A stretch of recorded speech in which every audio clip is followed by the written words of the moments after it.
రేపు తెలంగాణ భవన్ కు బీఆర్ఎస్ అధినేత కేసీఆర్ రానున్నారు. కేసీఆర్ అధ్యక్షతన మధ్యాహ్నం 2 గంటలకు బీఆర్ఎస్ ఎల్పీ రాష్ట్ర కార్యవర్గ సంయుక్త సమావేశం జరగనుంది. నదీ జలాల విషయంలో కాంగ్రెస్ ప్రభుత్వ నిర్లక్ష్యంపై కేసీఆర్ సమరశంఖం పూరించనున్నారు. తెలంగాణ సాగునీటి హక్కుల రక్షణ కోసం మరో ప్రజా ఉద్యమంపై మాజీ సీఎం దిశానిర్దేశం చేయనున్నారు. పాలమూరు రంగారెడ్డి ప్రాజెక్టులు 45 టీఎంసీలకే కాంగ్రెస్ ప్రభుత్వం ఒప్పుకుందని బీఆర్ఎస్ ఆరోపిస్తుంది. నదుల అనుసంధానం పేరుతో ఏపీ జలదోపిడికి కేంద్రం సహకరిస్తుందని విమర్శిస్తుంది. మరోవైపు బీఆర్ఎస్ పార్టీ ప్రక్షాళనపైన కూడా కేసీఆర్ దృష్టి సారించనున్నట్లు సమాచారం. పార్టీని సంస్థాగతంగా బలోపేతం చేసేందుకు కేసీఆర్ ప్రణాళికలు రూపొందిస్తున్నట్లు తెలుస్తుంది.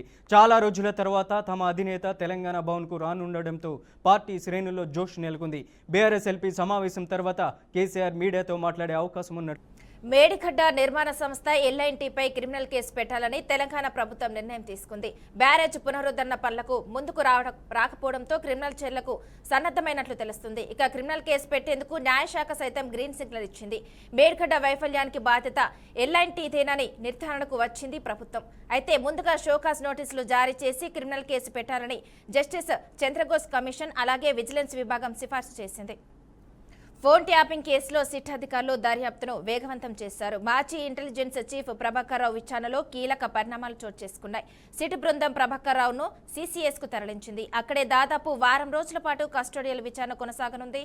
ఇక విచారణను మరింత వేగవంతం చేసేందుకు అధికారులు సిసిఎస్ లోనే ప్రత్యేక సిట్ కార్యాలయాన్ని ఏర్పాటు చేసినట్లు సమాచారం. కస్టడీలో ఉన్న ప్రభాకర్ రావును సిట్ అధికారులు వరుస ప్రశ్నలు అడుగుతున్నారు. ముఖ్యంగా ఫోన్ ట్యాపింగ్ ఆపరేషన్లకు సంబంధించిన ఆదేశాలు ఎవరివి, ఎవరి సూచనలతో పరికరాలు వినియోగించబడ్డాయి అనే అంశాలపై కూడా సిట్ దృష్టి సారించింది. కేసుతో సంబంధం ఉన్న డిజిటల్ పరికరాలు అలాగే డేటా సేకరణ, రికార్డింగ్లు, టెక్నికల్ ఆధారాలన్నింటినీ సిట్ క్రాస్ చెక్ చేస్తుంది. ఐటీ విభాగం సహకారంతో డిజిటల్ ఎవిడెన్స్ రికవరీకి ప్రత్యేక టీమ్స్ ను కూడా ఏర్పాటు చేసింది. ఇక కేసులో మరికొందరు ఉన్నతాధికారులను కూడా విచారణకు పిలిచే అవకాశం ఉందని కూడా సిట్ వర్గాలు సూచిస్తున్నాయి. ఇక గత ప్రభుత్వ కాలంలో ఫోన్ ట్యాపింగ్ జరిగిందని వస్తున్న ఆరోపణలపై కూడా కొన్ని కొత్త కోణాలు బయటపడుతున్నట్లు సమాచారం.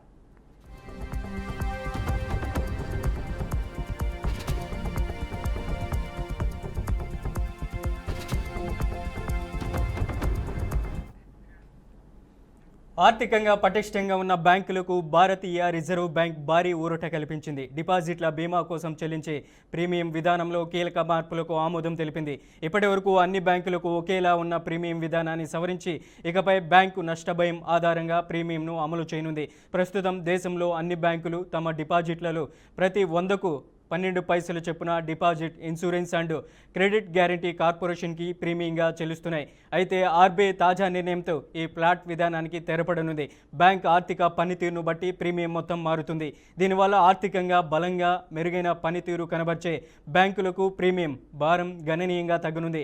హైదరాబాద్లో ఆర్బీఐ గవర్నర్ సంజయ్ మాల్హోత్రా అధ్యక్షతన జరిగిన డైరెక్టర్ల బోర్డు సమావేశంలో ఈ కీలక నిర్ణయానికి ఆమోద ముద్ర వేశారు. ఈ భేటీలో జాతీయ అంతర్జాతీయ ఆర్థిక పరిస్థితులు, ప్రస్తుతం ఎదురవుతున్న సవాళ్లపై కూడా చర్చించినట్లు సమాచారం.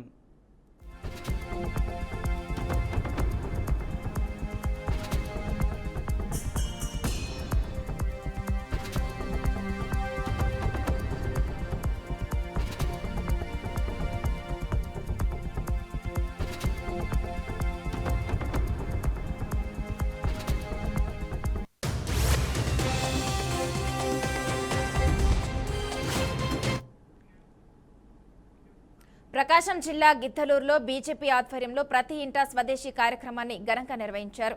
బీజేపీ పట్టణ అధ్యక్షుడు అప్పిశెట్టి ఉదయశంకర్ నాయకత్వంలో స్థానిక గాంధీ బొమ్మ సెంటర్లో ఈ కార్యక్రమం జరిగింది. ఈ కార్యక్రమంలో బీజేపీ నాయకులు మాట్లాడుతూ ప్రతి భారతీయుడు స్వదేశంలో తయారైన వస్తువులనే వినియోగించాలని, విదేశీ వస్తువులను బహిష్కరించాలని పిలుపునిచ్చారు. స్వదేశీ ఉత్పత్తుల వినియోగం ద్వారా చిన్న తరహా వ్యాపారులు అలాగే కార్మికులకు ఉపాధి అవకాశాలు పెరుగుతాయని కూడా తెలిపారు. అదేవిధంగా భారత ప్రపంచంలో ఆర్థికంగా మరింత శక్తివంతమైన దేశంగా ఎదుగుతుందని బీజేపీ నాయకులు పేర్కొన్నారు. ఆత్మనిర్భర్ భారత్ అభియాన్ అలాగే ఇంటింటా స్వదేశీ ప్రతి ఇంటా స్వదేశీ కార్యక్రమంలో గిద్దలూరులోని బీజేపీ నాయకులందరం కలిసి స్వదేశీ ఉండాలి, విదేశీని తరిమి కొట్టాలనే ఒక నినాదంతో అందరం ఇక్కడ పాల్గొని మన భారతదేశంలోని ఉత్పత్తులనే వాడే విధంగా అలాగే భారతదేశ ఆర్థిక వ్యవస్థను బలోపేతం చేసే విధంగా మేమందరము ఈ కార్యక్రమంలో పాల్గొనడం జరిగింది. దీని వల్ల ప్రతి ఒక్కరిలో స్వదేశీ భావాన్ని కలిగించాలనే ఒక కోరికతో మరి మా రాష్ట్ర పార్టీ అయితేనేమి కేంద్ర పార్టీ ఇచ్చిన ఆదేశాల మేరకు మేము ఈ కార్యక్రమాన్ని ఇక్కడ ఈ రోజు చేపట్టడం జరుగుతూ ఉంది. ముఖ్యంగా మరి మనం చూస్తే గుండు పిన్నిస్ దగ్గర నుంచి మరి ఈ రోజు ప్రతి వస్తువును మనం చైనా నుంచి దిగుమతి చేసుకుంటా ఉన్నాం, అలాగే విదేశాల నుంచి దిగుమతి చేసుకుంటా ఉన్నాం.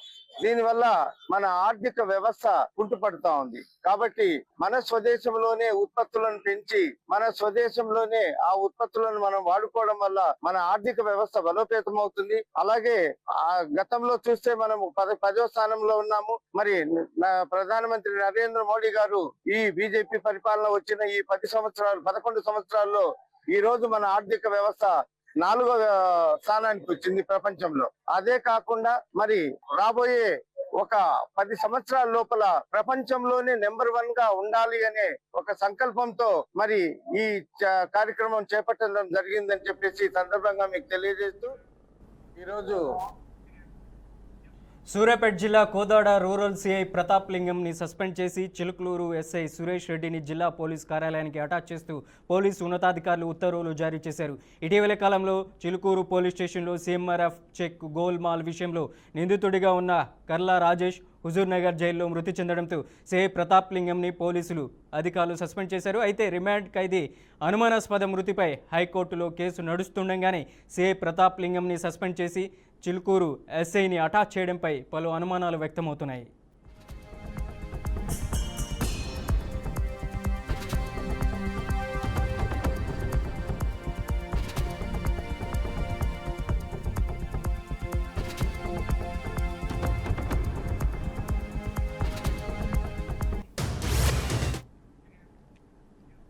శ్రీ సత్యసాయి జిల్లా చిలమత్తూరు మండలం కొర్లకుంట గ్రామంలో ఎస్సీ శ్మశాన వాటికకు దారి కల్పించాలని డిమాండ్ చేస్తూ మహిళా శవంతో తహసీల్దార్ కార్యాలయం వద్ద కాలనీవాసులు ధర్నా నిర్వహించారు.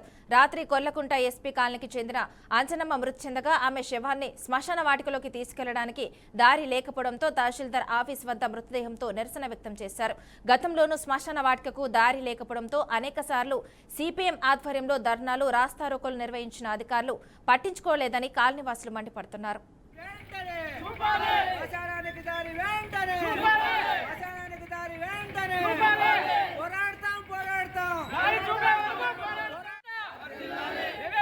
కొర్లకుంట ఎస్సీ కాలనీకి సంబంధించినటువంటి ఆదినాడప్ప భార్య అంజనమ్మ గారు స్వర్గస్థులైనారు. కానీ శ్మశాన వాటిక దారి కోసం కొన్ని సంవత్సరాల నుండి చాలా ఇబ్బందులు పడుతున్నాము. కలెక్టర్ సార్ గారికి వినతి పత్రంలో తెలియజేసినాము, అలాగే ఆర్డీఓ సార్ గారికి తెలియజేసినాము. ఎంఆర్ఓ ఆఫీస్ చుట్టూ కొన్ని సంవత్సరాల నుండి తిరగని రోజు లేదు. కానీ ఇంతకు ముందు కూడా నాయకులు కానీ అధికారులు కానీ ఎస్సీ కాలనీ వాసులు అంటే చాలా వివక్షత చూపుతున్నారు. ఇన్ని సంవత్సరాలైనా జీవోలన్నీ పనిచేయడం లేదు.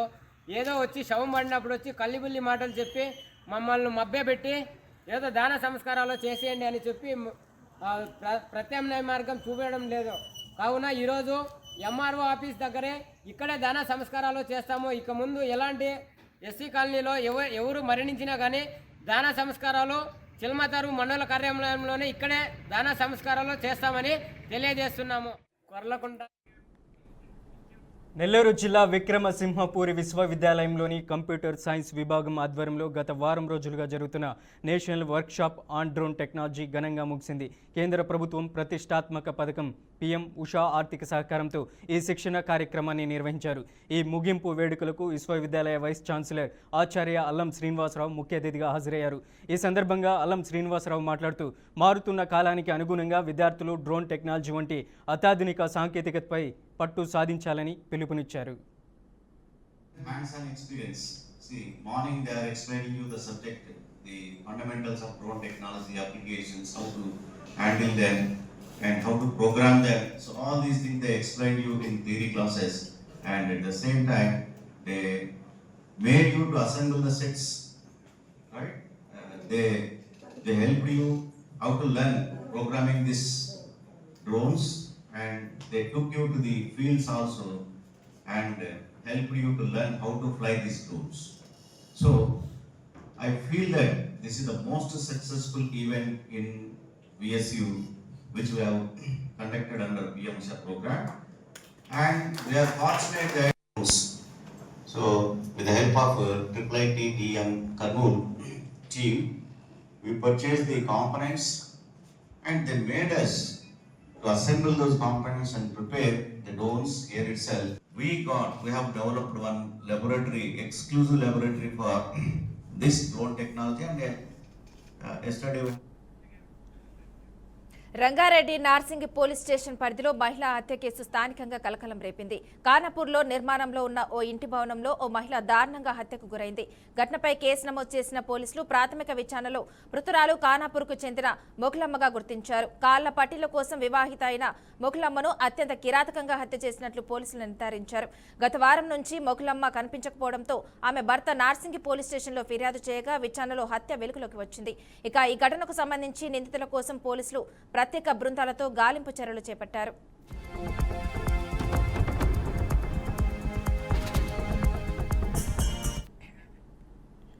ప్రకాశం జిల్లా అర్ధవేడు మండలం గన్నేపల్లి గ్రామ సమీపంలో రోడ్డు ప్రమాదం చోటు చేసుకుంది. వెనుక వస్తున్న బస్సుకు సైడ్ ఇచ్చే క్రమంలో ట్రాక్టర్ బోల్తా పడింది.